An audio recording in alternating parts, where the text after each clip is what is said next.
The next group of useful or beneficial microorganism is rhizobium bacteria. Now these are called as symbiotic bacteria. The term symbiotic means it helps both the parties. It helps everybody. So they grow with the help of each other. They do not harm each other and they survive. So everybody wins. That is called symbiotic. We'll see what symbiotic means by taking the example of soybean in soybean roots. Now, rhizobium can grow in the roots of plants such as fenugreek, groundnut, or other leguminous plants which produce bean. Now there is an experiment which has been described in your books about how to see these bacteria under microscope. I would encourage you to try and do that experiment with the help of your teachers in your school. A book also mentions an example of rhizobium in soybean root nodules. Now, if it's possible for you to watch this YouTube video, you can click on the YouTube link here and watch the soybean root nodule, which shows symbiotic relationship between rhizobium and soybean. I will try to explain this diagram showing the relationship between the two. So in the center of the diagram, you can see the circular soybean root section. The yellow colored root nodules, they go across the border of this circle. There are 3 of them in this diagram. You can see growth of root nodule as a label for root nodules. Now there are few hair-like structures growing out of this root. These are called root hair. When the rhizobium bacteria from soil gets in contact with this hair root, they get infected. First of all, this straight hair root, they curl around this bacteria. You can see in this diagram there is infection by bacteria and that hair root has curled on itself in the form of hockey stick or handle of an umbrella. So that's how it captures the bacteria. The bacteria enters inside the hair root and that's how it infects the cell of the root of soybean or any other plant.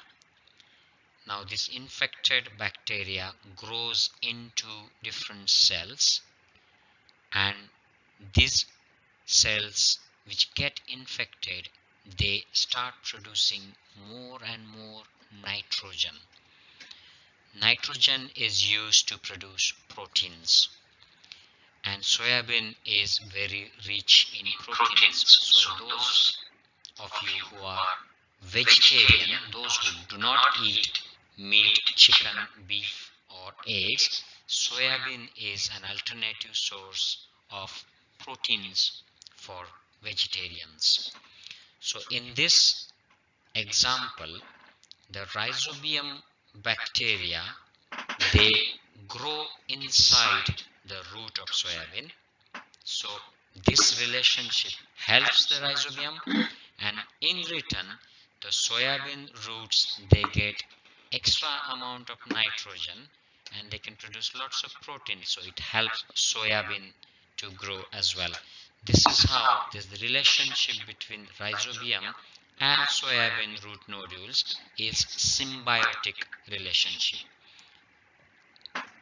So that's how rhizobium helps the plant, and it helps us as well, because we eat soybean and we get lots of proteins from soybean.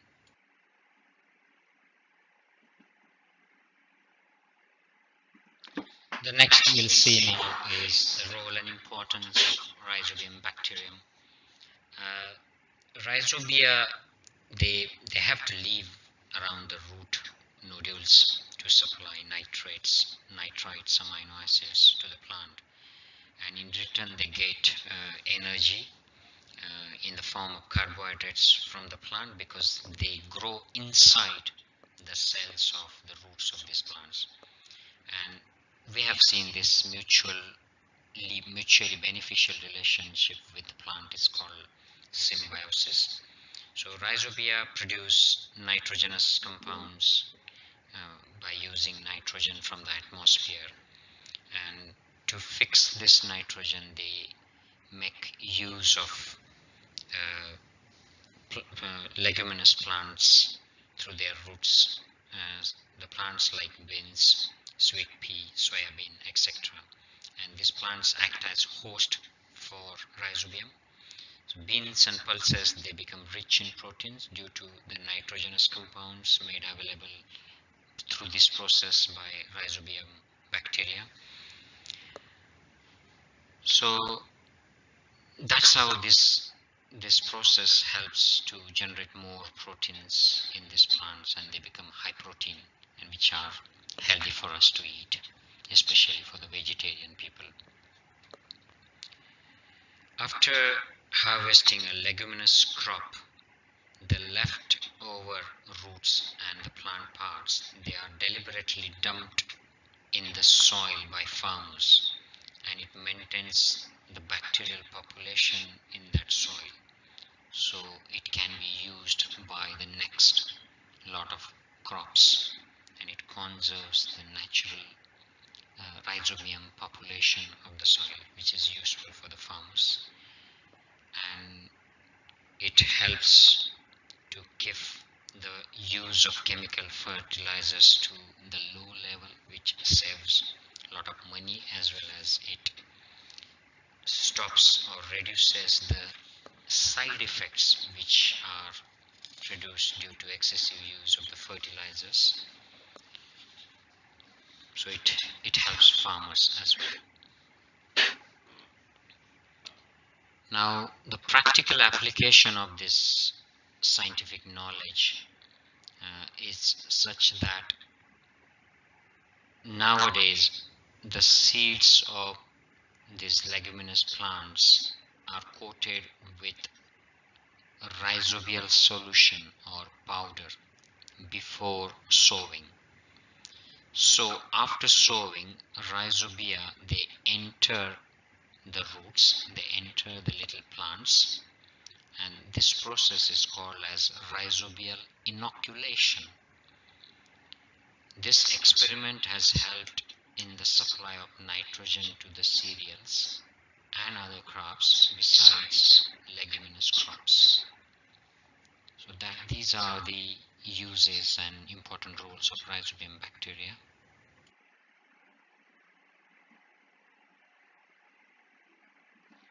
The next useful microorganism which is very relevant to our day-to-day lives is yeast. Now yeast is a unicellular, which means it has just one cell, and it is a fungus. It's got more than 1500 different species available in nature.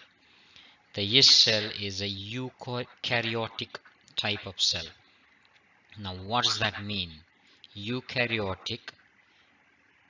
Eukaryotes are organisms consisting of cell in which the genetic material is DNA, and it is present in the form of chromosome inside a distinct nucleus. So they include living organisms other than eubacteria and archees. Now, in simple language, eukaryotes have DNA in the form of chromosome, which is enclosed within the nucleus. These are eukaryotic. So yeast is eukaryotic cell. The other types of cells are prokaryotic cells. Remember, prokaryotic, these are different from eukaryotic. So these are the microscopic single cell organisms which have neither a distinct nucleus nor specialized organelles. So their chromosome, DNA, nucleus are not as no, they are not same as eukaryotic. There is no nucleus, there is no cell membrane, there are no specialized organelles, and they include the bacteria and cyanobacteria. So that's the difference between prokaryote and eukaryotic organisms. So yeast is eukaryotic. So it has its nucleus, which has a membrane, and nucleus contains DNA in the form of chromosomes. Now, how do we observe yeast under microscope? So there is an experiment which has been described in your book. I would encourage you to do that experiment and take help of your teacher, take advice from them to be able to observe yeast under microscope. Here is a video link for a YouTube video which shows a similar experiment to observe yeast under microscope. Whichever way you try to look for yeast, you can see yeast as a colorless oval cells on the slide. Some of these cells may have small round bodies attached to the main cell body. These round bodies are new daughter cells of yeast, and they are in the process of formation. This method of formation of a new cell from the parent cell without involving sexual reproduction is called as budding. So yeast undergo asexual reproduction by a process called budding. Yeast is heterotrophic organism. Now, what does that mean? Heterotrophic is opposite to autotrophic organisms.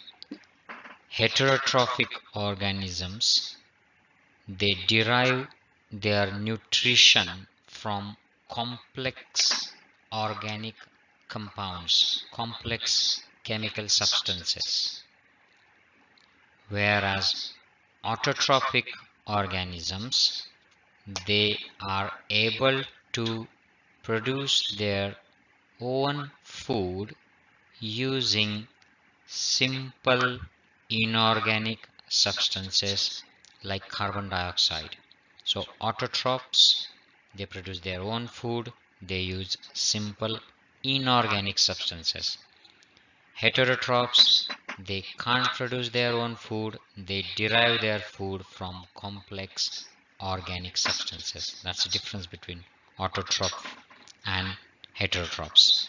Now yeast is a heterotroph, heterotrophic microorganism. Now, in the experiment where we try to see yeast cell under microscope on a slide, there is a sugar solution added to the dry yeast powder. The yeast grows and multiplies rapidly due to the carbon compounds present in sugar. Remember, yeast is a heterotrophic and it uses complex carbon compounds to make its own food. It cannot make food from simple substances like the plants do. In the process of obtaining nutrition, yeast cells convert carbohydrate in the sugar solution into alcohol and carbon dioxide. And this process is called fermentation. Remember, the process of conversion of milk into yogurt is called fermentation, where lactose they form lactic acid, and this process of carbohydrates converting into alcohol and carbon dioxide is also called as fermentation.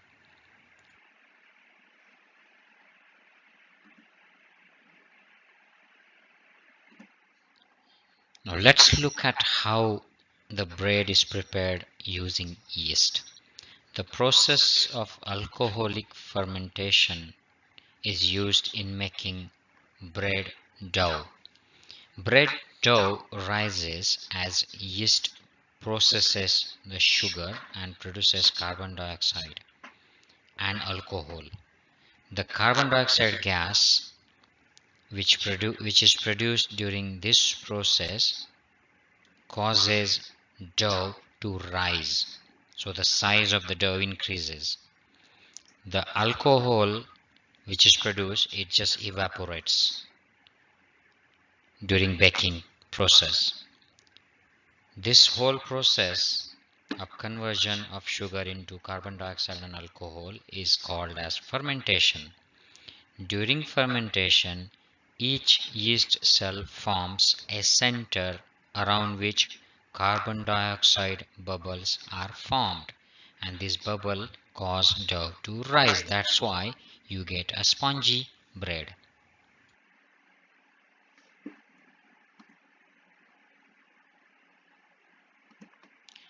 Now let us see how sugar industry produces alcohol and the process of fermentation and yeast are used in this industry.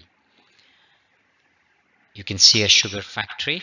Have you seen the sugar factory with big lorries and trucks carrying sugar cane from the farms to the factory? I'm sure you must have.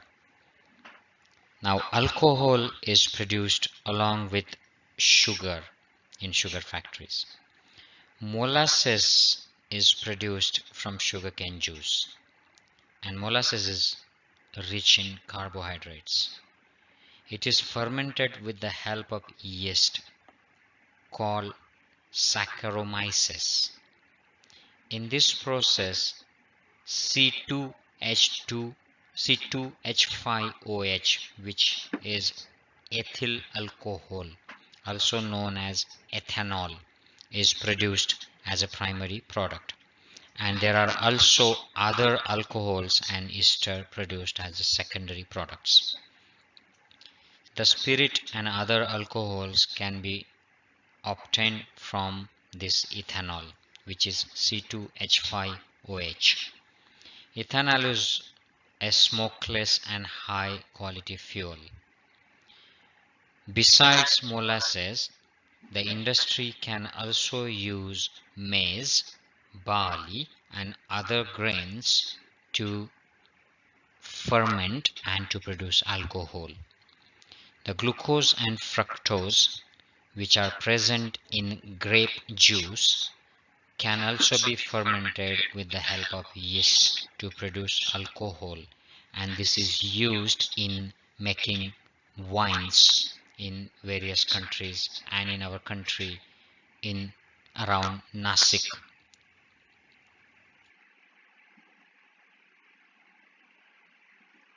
Let's go through a few questions which have been given in your book.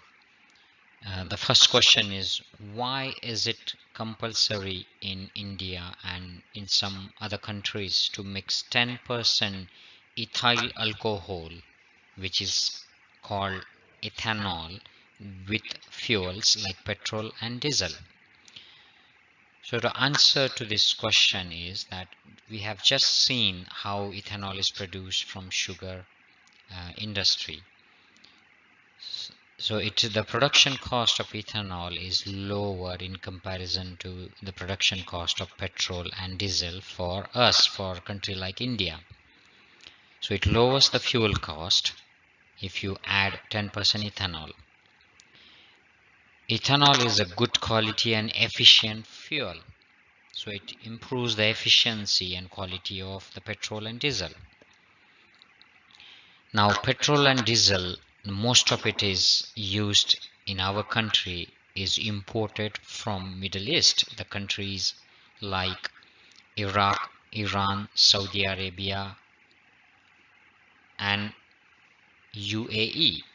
So adding ethanol to the fuel like petrol and diesel helps us to reduce our import cost of crude oil because ethanol is produced in India. Adding ethanol to the fuel helps support the sugar industry, which is helpful for farmers. That's the reason it's made compulsory by Indian government and in many parts of the world as well to add 10% ethanol to the fuels like petrol and diesel.